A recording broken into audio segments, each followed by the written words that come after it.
The auction house on Station Zenith 9 buzzed with activity. Hundreds of alien species filled the massive hall, their voices creating a symphony of clicks, hums, and growls. Marcus Chen stood near the back, feeling small among the crowd of towering creatures and floating energy beings. He was just a human salvage trader, looking for cheap spaceship parts to resell. This was his first time at a galactic auction, and everything around him screamed wealth and power. The crystalline Vexari reflected light from their geometric bodies as they examined holographic catalogs. Massive Quorum warriors, each standing 3 meters tall, crossed their 4 arms impatiently. Pleiadian merchants in flowing robes whispered to their AI assistants, calculating profits. Marcus checked his credit chip. 7 credits. That was all he had left after paying the entrance fee. He felt stupid for coming here, but curiosity had pulled him forward. Lot 846, sold to House Meridian for 42,000 credits, the auctioneer announced. The crowd applauded as a sleek patrol ship was wheeled away on an anti-gravity platform. Marcus watched as the next item emerged from the massive hangar doors. His breath caught. It was a spaceship, but not like the polished vessels that had been auctioned before.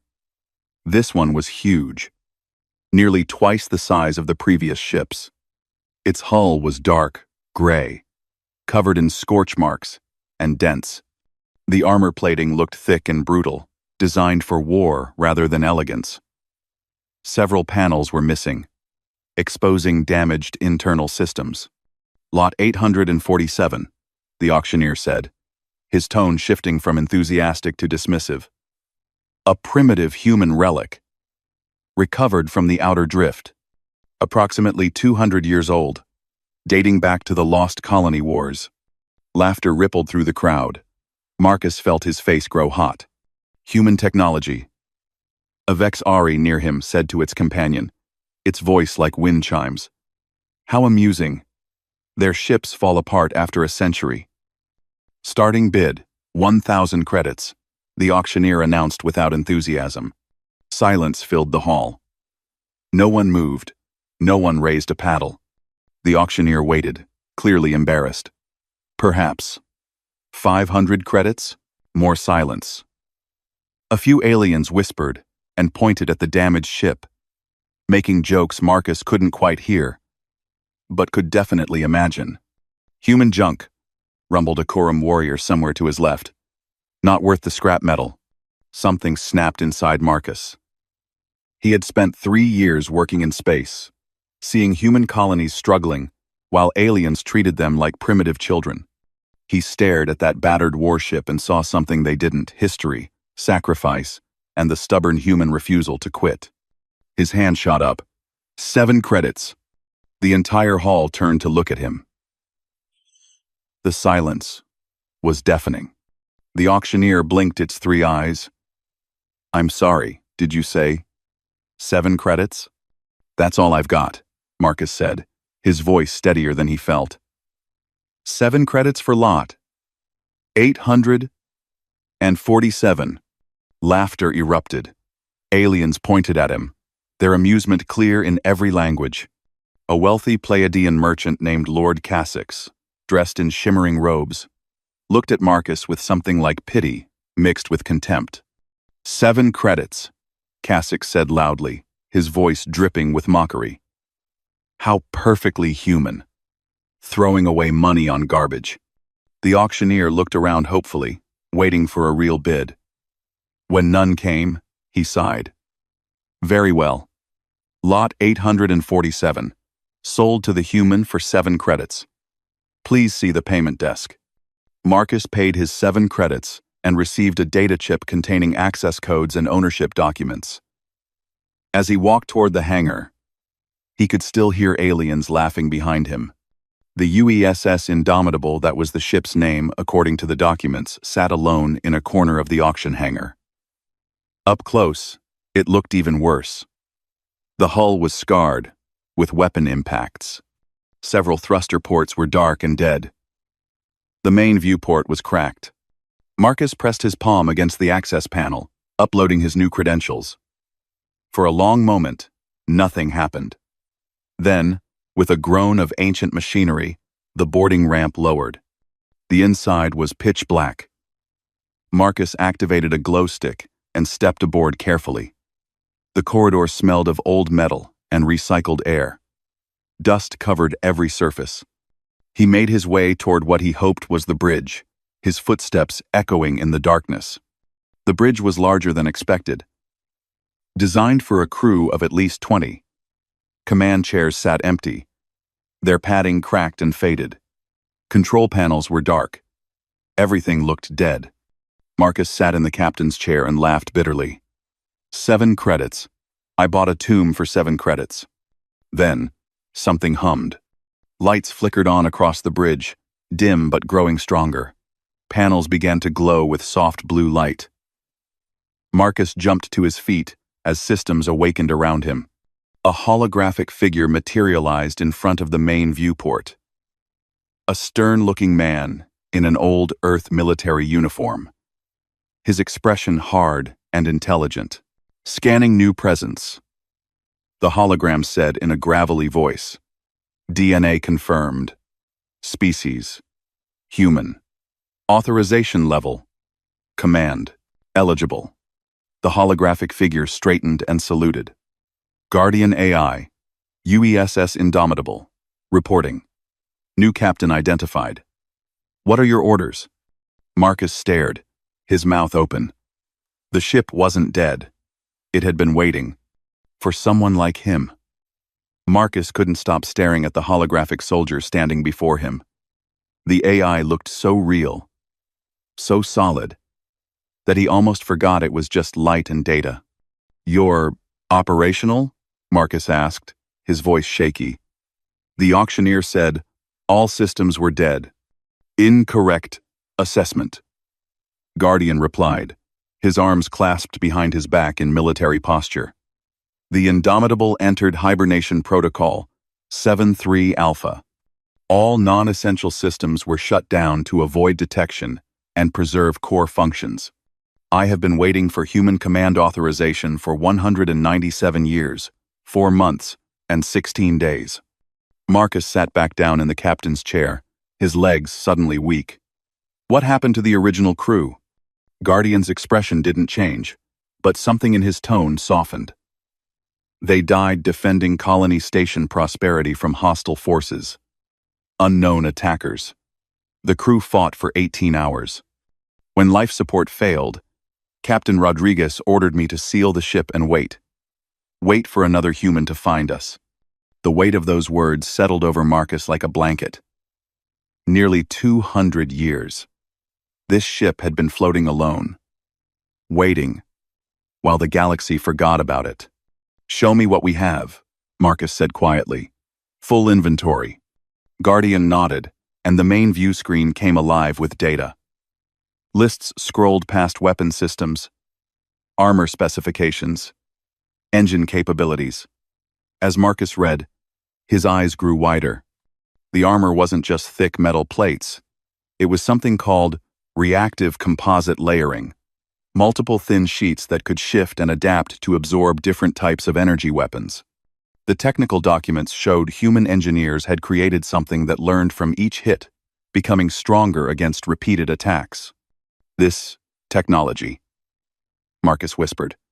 This is more advanced than what the Vex Ari use now. Correct, Guardian said with what might have been pride.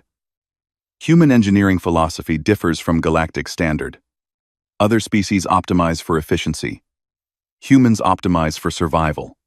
The engines were equally impressive. A hybrid fusion antimatter system that could run on almost any fuel in emergency situations. Modern ships needed specific, expensive fuel types. The Indomitable could burn almost anything. Marcus spent hours exploring the ship with Guardian as his guide. The weapons were offline but intact plasma lances, kinetic railguns, and something called momentum torpedoes that used gravitational manipulation. The medical bay had equipment designed for multiple alien species, not just humans.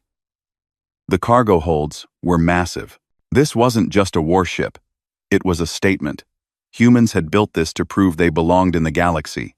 A communication alert interrupted his thoughts. Marcus activated the console and saw an official message from Station Zenith 9 Authority. Attention owner of vessel lot 847.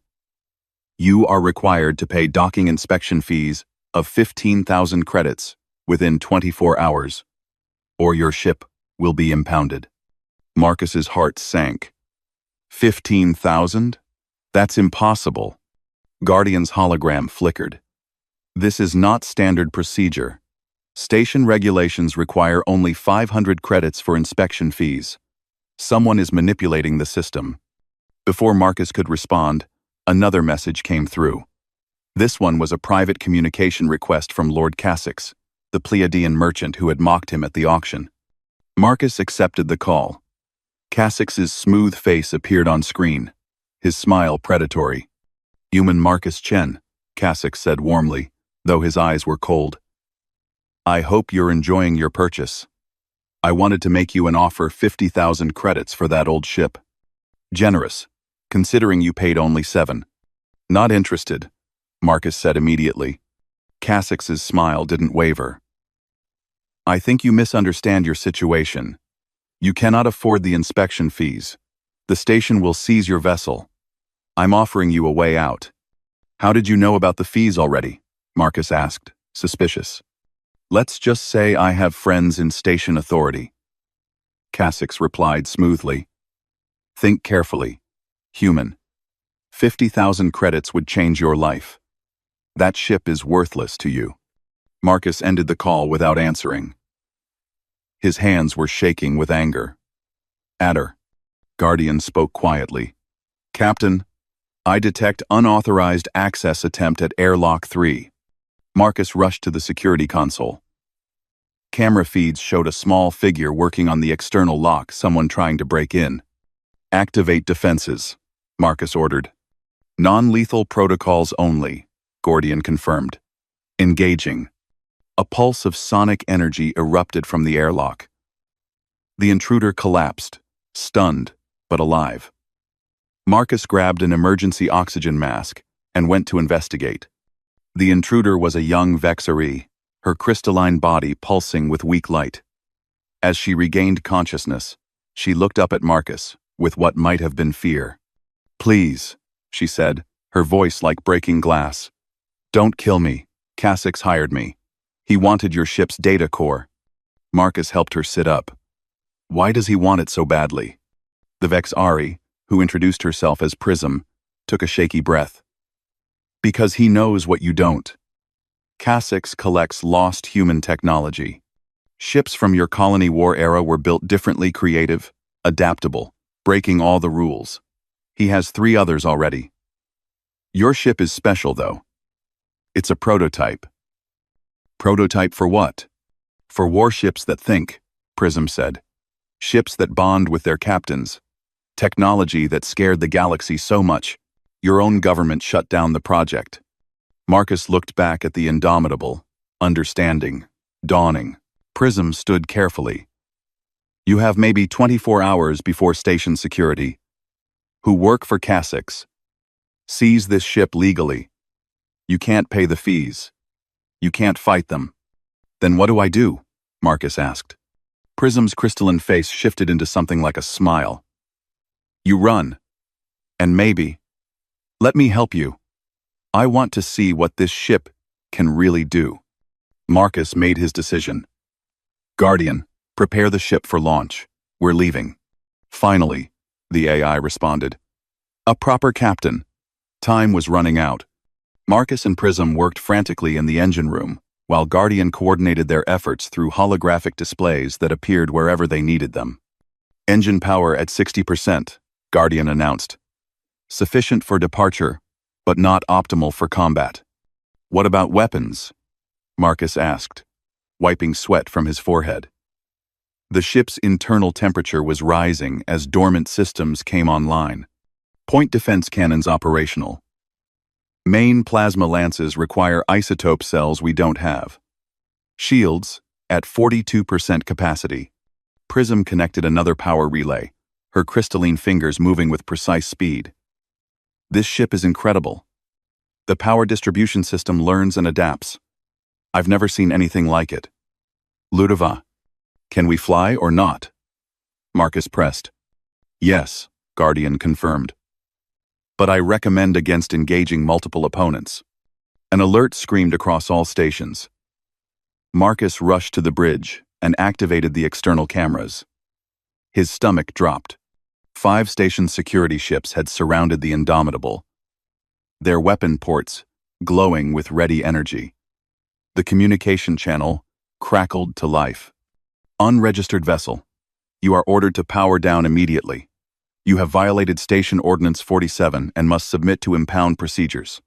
Marcus recognized the voice, a station security commander, who was definitely on Cassix's payroll. Another channel opened. Lord Cassix appeared on the view screen, his expression smug. This is your last chance, human. Surrender the ship now, and I'll be generous. Refuse, and you'll face charges of theft and piracy. Marcus's hands gripped the control console. Every instinct told him to give up.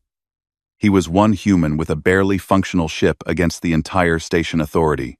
But he looked at the determined hologram of Guardian standing beside him, at Prism, who had chosen to help him, and at the scarred hull of a ship that had waited 2 centuries for this moment. Guardian, Marcus said quietly. Unlock all manual controls. I'm flying this thing myself. Confirmed, Captain. May I suggest extreme caution? Too late for that? Marcus activated the intercom. Prism, strap in. This is going to get rough. His fingers danced across the control panel, entering the undocking sequence. The Indomitable's engines roared to life with a sound like thunder. The docking clamps held firm. They were designed to keep ships secure even against resistance. Breaking docking clamps without authorization is a severe violation, Guardian noted. Add it to the list, Marcus muttered. He pushed the throttle to maximum. The Indomitable lurched forward. Metal screamed as the docking clamps bent and then snapped. Alarms wailed across the station. The massive warship pulled free and accelerated into open space. All security vessels, engage, the commander ordered. 3 sleek corvettes broke formation and pursued. They were modern ships, fast, maneuverable, and deadly. The Indomitable was larger and older, like a bear being chased by wolves. Energy bolts flashed past the viewport. One hit the rear shields, which flared bright blue and held. Shields at 38%, Guardian reported calmly. At current rate of fire, shield failure in 4 minutes. Can we outrun them? Marcus asked, already knowing the answer. Negative. Their maximum velocity exceeds ours by 18%. The corvettes closed in, forming a triangle pattern around the Indomitable. More weapons fire struck the hull. Marcus felt each impact through the deck plating. Prism's voice came through the intercom. We can't take much more of this. Marcus's mind raced. Modern tactics wouldn't work. Those corvette pilots had been trained at military academies. They knew every standard maneuver. But the Indomitable wasn't a standard ship. Guardian. What would the original crew have done? The AI paused for less than a second. Captain Rodriguez preferred unconventional tactics. His favorite was designated Rolling Maneuver Delta 7. However, it requires precise timing and trust in the ship's armor integrity. Show me. A tactical display appeared, showing the maneuver in detail. Marcus's eyes widened. It was insane. It was perfect. Do it, he ordered. Transferring all shield power to front armor section, Guardian said. Executing roll. The Indomitable suddenly rotated, presenting its thickly armored dorsal section to the corvettes. At the same moment, Marcus fired the braking thrusters at full power. The massive ship slowed dramatically. The corvettes, moving at high speed, couldn't adjust in time. They shot past the Indomitable, their weapons' fire now bouncing harmlessly off the reinforced armor. Now, Guardian shouted. Marcus triggered the point defense cannons. The automated systems, programmed by human gunners 200 years ago, tracked and fired with devastating precision. Not at the Corvette hulls, but at their engine nacelles. Explosions bloomed in space. The 3 Corvettes spun out of control, their engines disabled, but crews intact. Marcus allowed himself a breath of relief. Then, proximity alarms screamed again. A new ship appeared on sensors, much larger than the Corvettes. A Corum war frigate, its hull covered in weapon batteries. This wasn't station security. This was a mercenary warship. Cassix hired muscle, Prism said, her voice tight with fear. The frigate's weapons powered up. Guardian ran calculations. Captain, we cannot survive engagement with that vessel. Our shields are too weak. Main weapons are offline. Recommendation: surrender. Marcus stared at the approaching warship. His ship was damaged, outgunned, and nearly helpless. Running would just delay the inevitable. Guardian, he said slowly. You mentioned the original captain. What mission was the Indomitable on when the crew died? Classified mission. Exploring the Maelstrom sector. Marcus knew that name. Every spacer did. The Maelstrom sector was a region of unstable space where quantum fields collapsed randomly. Ships that entered never came back. It was considered a death zone. But the Indomitable survived it once, Marcus said. Affirmative. We were the only ship to successfully navigate the Maelstrom and return. The Corum frigate was closing fast. Marcus made his choice. Set course for the Maelstrom sector. Full speed. Captain, that is suicide, Gordian protested. Maybe, Marcus agreed. But it's our kind of suicide. Human suicide. Let's see if these mercenaries are brave enough to follow. The Indomitable turned and accelerated toward the most dangerous region of space in the sector. Behind them, the Corum war frigate hesitated for only a moment before pursuing. Into the storm they went. The boundary of the Maelstrom sector appeared on the view screen like a wall of twisted light. Space itself seemed to ripple and tear, colors bleeding into each other in ways that hurt to look at. Marcus had seen images before, but nothing prepared him for the reality. Final warning, human vessel, the Corum frigate captain transmitted. Turn back now, or you will die. There is no escape through the Maelstrom. Marcus didn't answer. He gripped the controls tighter and pushed the Indomitable forward.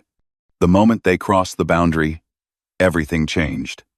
The ship shook violently. Alarms blared from every station. A gravitational wave hit them from the side, throwing Marcus against his restraints. The lights flickered. Metal groaned under impossible stress. Hull stress at 60%. Guardian announced, his calm voice a sharp contrast to the chaos. Quantum field fluctuation detected. Adjusting course. Through the viewport, Marcus saw space doing things space shouldn't do. A star appeared to his left, then vanished. An asteroid field materialized directly ahead, then twisted into nothing.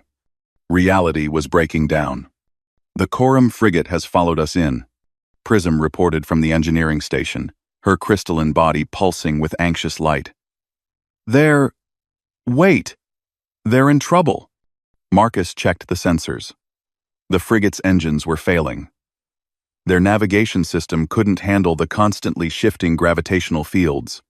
Modern ships relied on precise calculations and automated systems. In chaos, precision was useless. Another massive wave of spatial distortion hit them. The Indomitable rolled hard to port. Warning lights covered every panel. Gordian, how did the original crew survive this? Marcus shouted over the noise. They didn't rely on calculations, the AI responded. Captain Rodriguez used manual piloting, human intuition, pattern recognition, instead of mathematical precision. You're saying I should just feel my way through? Affirmative. The Maelstrom cannot be predicted. It can only be experienced and adapted to. Marcus took a deep breath and switched off the automated navigation. His hands moved to the manual flight controls, actual physical joysticks that seemed ancient compared to modern touch interfaces. A radiation burst erupted to starboard. Marcus yanked the controls, dodging on instinct. The ship responded smoothly, its old mechanical systems more reliable than electronic precision in this impossible environment. "That's it," Prism called out. "The ship is designed for this. Manual control, human reflexes, adaptive response." They flew deeper into the maelstrom. Marcus stopped trying to understand what he was seeing and just reacted. When space twisted left, he rolled right. When gravity pulled down, he climbed. It was like surfing a wave made of breaking reality. Behind them, the Coram frigate was falling apart. "Detecting a stable zone ahead," Gordian announced. "Quantum field pocket. Gravity appears normal." Marcus aimed for it gratefully. The Indomitable burst through a final wall of distortion and into calm space. The shaking stopped. The alarms quieted. In front of them, floating in the peaceful bubble of stability, was a structure. A space station.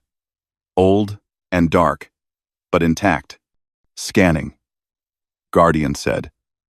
His hologram flickered with what might have been surprise. "Captain, that station is human. Identification code matches. Site, Prometheus." This was a classified research facility from the Colony War era. "What were they researching?" Marcus asked. "Information is restricted. But..." Gordian paused.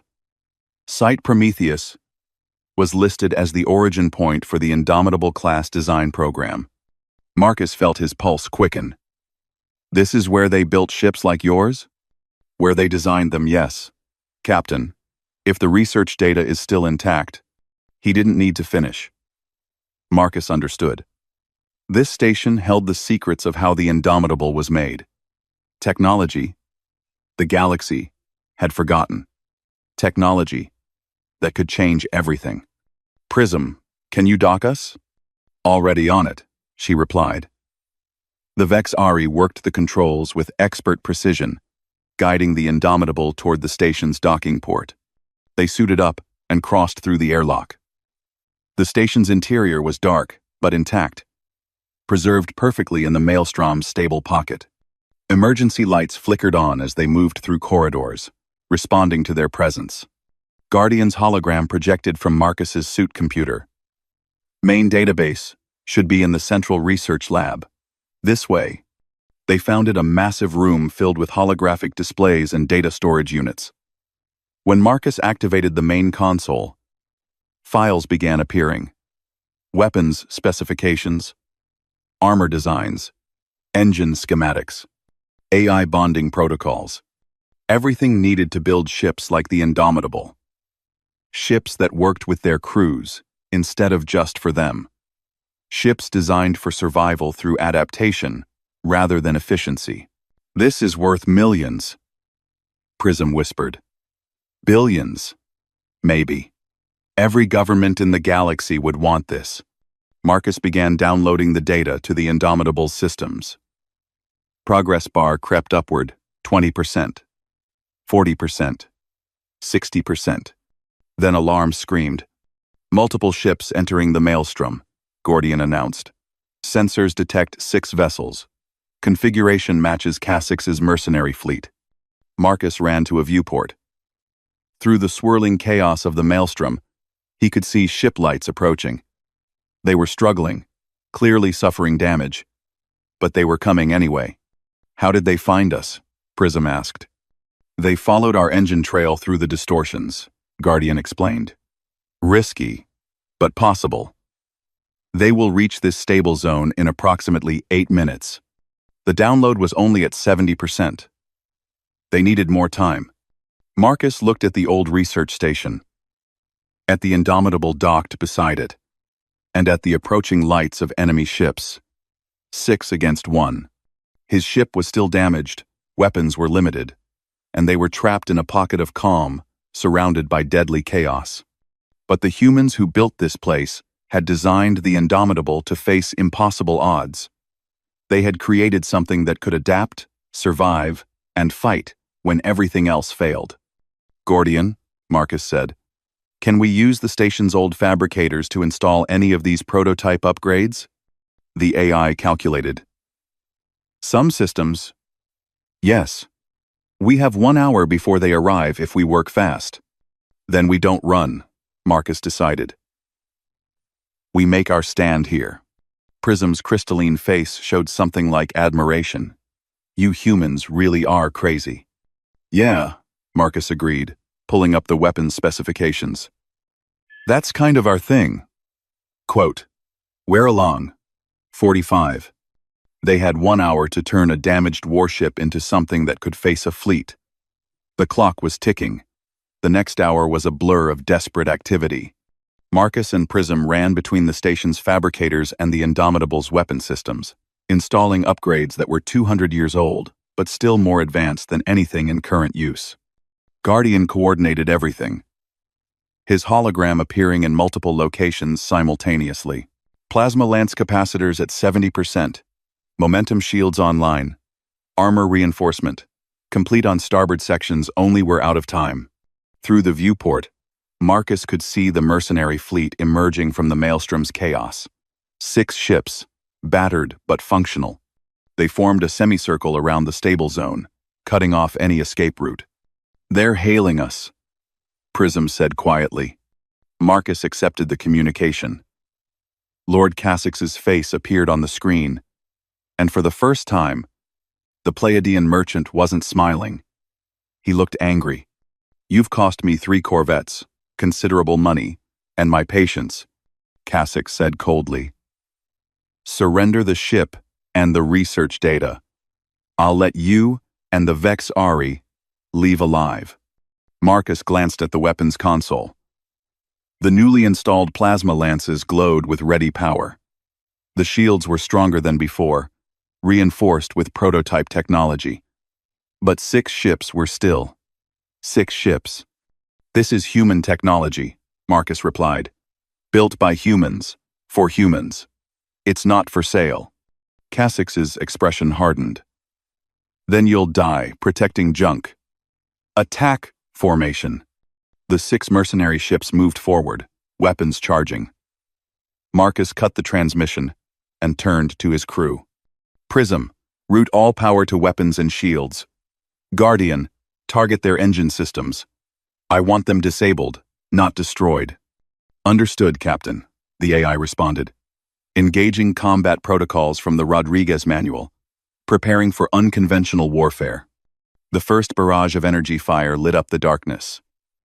The Indomitable's new shields absorbed the impacts. The prototype momentum technology, redirecting kinetic energy away from the hull.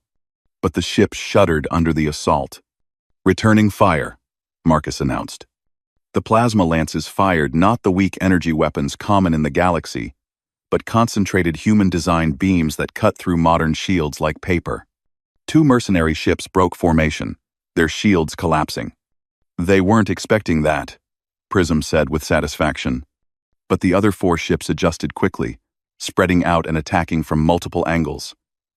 The Indomitable rocked under coordinated fire. "Shields at 50%, Guardian warned.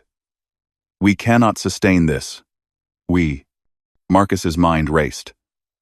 The maelstrom swirled around their stable pocket, deadly and chaotic. An idea formed crazy, dangerous, and completely human. "Guardian, can we destabilize this pocket? Make the safe zone collapse? Temporarily?" "Theoretically, yes, by overloading the station's gravity stabilizers, but we would be caught in the collapse as well. But the Indomitable survived the maelstrom before. Those other ships barely made it through once. Can we handle it better than them?" The AI processed for a moment. "Probability of our survival, 63%. Probability of enemy survival, 12%. I'll take those odds." Marcus targeted the station's stabilizer array. "Everyone, hold on." He fired. The stabilizers exploded in a cascade of energy. Immediately, The calm pocket began to collapse. Space twisted and bent. Gravitational waves crashed into all 7 ships simultaneously. The mercenary vessels panicked.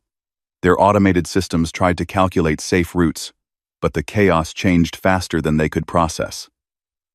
2 ships collided as space warped between them.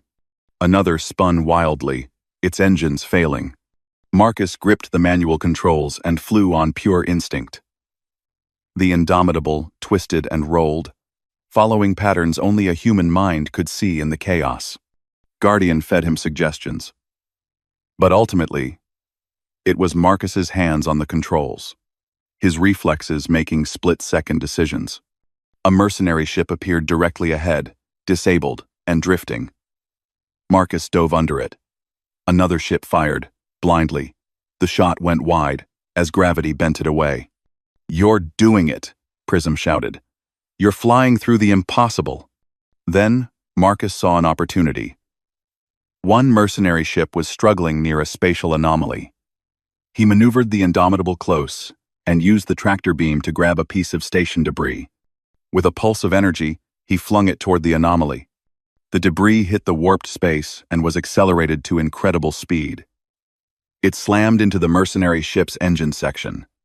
The ship went dark, disabled, but intact. One by one, the mercenary fleet fell. Not destroyed, Marcus kept his word about that, but crippled and helpless in the maelstrom's grip. Then something unexpected happened. The largest remaining ship, a Corum war frigate, opened a communication channel. A massive 4-armed warrior appeared on screen. "Human Captain," the Corum said, his voice filled with respect. "I am Captain Throck. I contracted with Cassix for retrieval, not for honorable combat against worthy opponents. You fight with courage. You use your ship as a true warrior does." He paused. "I withdraw from this battle. My honor demands it." The Corum frigate powered down its weapons and retreated into the maelstrom. That left only 2 ships, both heavily damaged and trying to flee. Marcus let them go. He had won. As the battle ended, Marcus allowed the station's backup stabilizers to restore calm to the pocket. The Indomitable floated among the debris, scarred but victorious. "Damage report," Marcus asked. "Exhausted. Hull integrity at 71%. Shields recharging. All critical systems functional," Guardian reported. Then, in a softer tone, "Captain." The original crew would have been proud. 3 days later, Marcus docked at a proper commercial station. He had the Indomitable, officially registered as a salvage and exploration vessel. When the registration clerk asked for the ship's estimated value, Marcus smiled. 7 credits, he said. The clerk looked confused but entered the number. Prism had decided to stay on as chief engineer. Together, they began planning their next move, searching for other lost human sites, recovering forgotten technology, and proving that human innovation still had value in the galaxy. Word spread quickly. The human who bought a worthless ship for 7 credits and defeated a mercenary fleet. Other humans began reaching out, asking to join the crew. Even some aliens applied, curious about human methods. As the Indomitable prepared to depart on its first official mission, Marcus stood on the bridge with Guardian's hologram beside him. "You know," the AI said, "when I went into hibernation, I worried humanity had lost its edge. That peaceful times had made humans soft.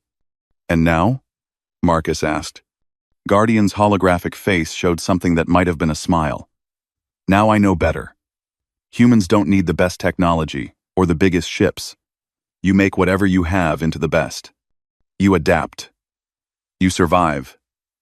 You win." Marcus powered up the engines. "Damn right. Now let's see what else this galaxy forgot to appreciate." The Indomitable jumped to hyperspace, carrying its human crew and AI companion toward new adventures a ship bought for 7 credits, worth more than the galaxy could imagine.